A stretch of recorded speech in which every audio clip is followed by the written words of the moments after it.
Howdy doody Campertonia. So we're doing a quick setup before the sun goes down in the snow. And I realized we got a frozen ground, so I thought that we would look at a couple different ways of staking down your stake, setting up your tarp, if you have any tie outs for your hammock or whatever. How are we gonna get those in the ground? Because as you can see, it doesn't take much to freeze the ground and make it solid. So, got a couple different methods going on. Over here, the ground was unfrozen enough for me to jam this stake in. I trust it. It's got a pretty decent dig in there, enough to keep my fly taut and my tie out on my bungee cord for the actual hammock itself. So if you can get a stake in, that's your normal method. Method number 2 is the log method. Find any big stick that you can, and you're gonna wanna use basically leverage, angles, pressure. Figure out how to get that stake jammed in there. You're using the log to get the stake to stay where it is. And once again, you have a nice and taut tie out. We can go a little tighter even. Swoop. All right. Now, something I do recommend with a log, put a stick behind it, because if it does slip out, the pressure from the thing, from the tie out, it's gonna bring it up and over and flick it somewhere far away, and you may never find it again. That happened to me actually earlier, but luckily I was able to find it. Didn't quite go in the water. And our next method is the stone method. I got 2 set up on this side. Also, you know, I'm set up on a path right here, so I don't want to drag a bunch of logs into it and block it. But this is the stone method. You want to get your heavy stone to hold the most of the weight. And as you can see, we're using angles and leverage again, because really there's nothing in here keeping this in besides the weight of the rock. Something else you can do, find a bigger rock, but just lean something up against it, preferably more weight, but that'll help keep it in place.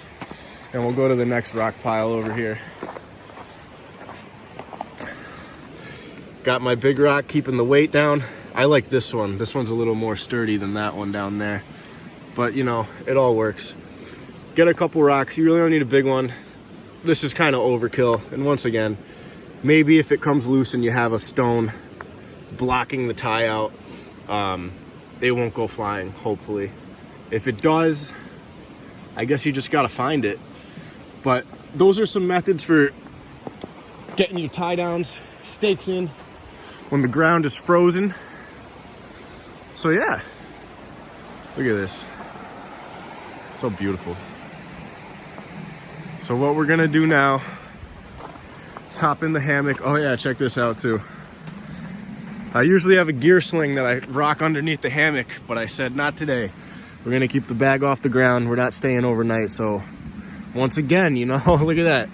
Leverage, angles. I'm not an engineer, so I don't know all the proper terms, but look at that. It's keeping everything off the ground. Don't forget, stay hydrated. Drink you some water. Anyways, this is the Hammock Mantis Ultralight. Can hold 300 pounds. Hammock has these cool little clips. I did a video review on it already. We're just doing a quick one over. Ideally, I would want to bring this up a little bit. I'm not going to do it right now. A couple ways you could do it. Simplest one would probably be loosen it up a little bit, raise this so it's above the strap, or at least up to it. Like I said, you know, we're just doing a quick one. You know, also on the tarp, you do have middle tie outs. I don't have those set up just because it's going to be dark soon. So now we can try to get in here. And this is a nice tight little setup we got here. So we're gonna take our little zippers. Swoop, swoop. What do we have in here? Oh, we already have a top quilt. Look at that. There's my ridgeline organizer all the way at my feet end, my head end. And we can get in there, stay warm, stay cozy. And that's about it, guys. Ladies and gentlemen, boys and girls, this has been the Campertonia experience. See you later.